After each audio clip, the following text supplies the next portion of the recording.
Hello again.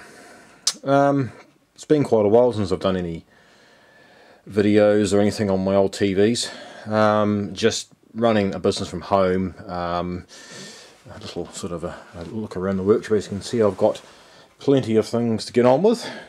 Guitar amplifiers, all sorts of bits and pieces, including actually a really nice this is a really high-end Onkyo preamp. It's a Onkyo Integra model P3060R. It's quite an elaborate thing actually. Just had dirty controls. All the controls were there, so it needed a bit of deoxit. Yeah, no, quite a nice preamp actually. Yeah. But back to what we're doing. Old TVs. Right. This video is kind of at the request of one of the members of the Vintage Television Facebook group, Jeremy James. You know who you are. Said I should do a YouTube video on it. So, well, here you are. Your wish has been granted. Here is a look at this set. I picked this up probably 2 or 3 weeks ago off a rubbish pile outside a scrap metal place, sort of in my local area.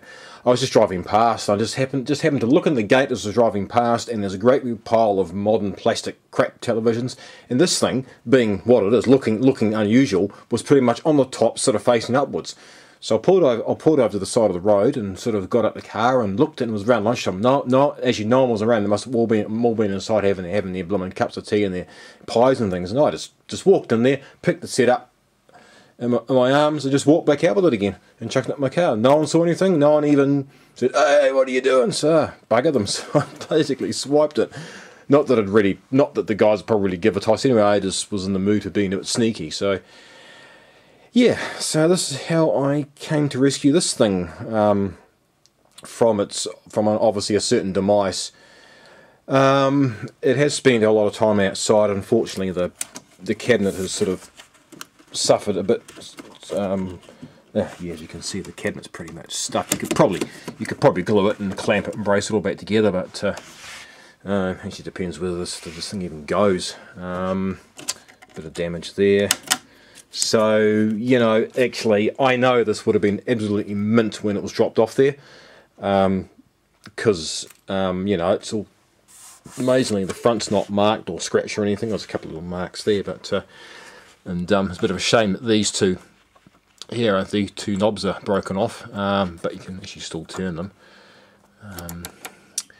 And before I go any further, I'm actually running attached with an umbilical cord now. There's something dodgy in this cable. I don't know if it's in there, in that socket, or it's in the socket of the camera, because occasionally it cuts out. So all of a sudden, I just disappear and stop, or the video gets cut halfway through. It's because I've moved the cable a certain way and it cuts. So just because my battery's dead flat, and I forgot to charge it earlier on, so stupid me. Yeah, so I actually think, to be honest, to me this is the classic vintage Sony Trinitron TV. This style, this sort of cool style with the twin rotary controls, UHF and VHF. It just, to me, it really sort of, it just sums up Sony Trinitron basically, you know, in a nutshell. You know, quality, vintage. You know, I did actually Google this. It's a KV. I think it's a KV-1310. I think it is. It's actually got quite a surprise. Actually, it dates from around 1973. That's around the same time the Philips K9s came out or were released in this country.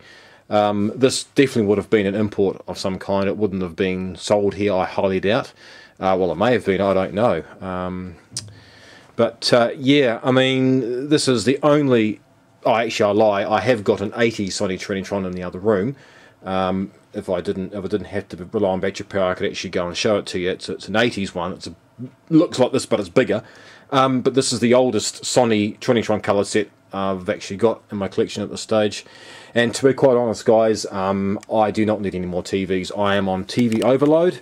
I'm not even looking on trading for TVs. I'm not even looking out for TVs. I just do not need any more TVs. I've got probably about 20 or 30 projects to actually haven't even started on. I've got so many sets I want to put on my website. I've got so many sets I want to start work on. There's just not enough time in the day when you've got a family, you've got kids, you're working full time. It's just not enough time in the day. But it's Friday night, kids are in bed early, the wife's in bed early. I thought, right, I'll come down here and I'll at least do something in regards to my TV tinkering, because most of the time there's customer stuff all over the benches, so I don't get a chance. But luckily tonight I fixed a modern Onkyo Intergram with a faulty HDMI board. Was pretty much to swap the board over. I thought, right, it's fixed, get it off the bench, and we'll have a bit of TV playing time. So yeah, so enough of that. It's just sort of trying to explain myself, but yeah, just that's basically why you probably haven't really seen much activity from me on YouTube, and my Vintage TV web page has had nothing added in months. In fact, the only sort of thing I've really done is on the Facebook page. You know, those members who are on there have probably seen me put posts up of some of the sets I've picked up. But there is one set I picked up which is really quite cool. It's a real unusual set, and I'm hopefully going to get it next week.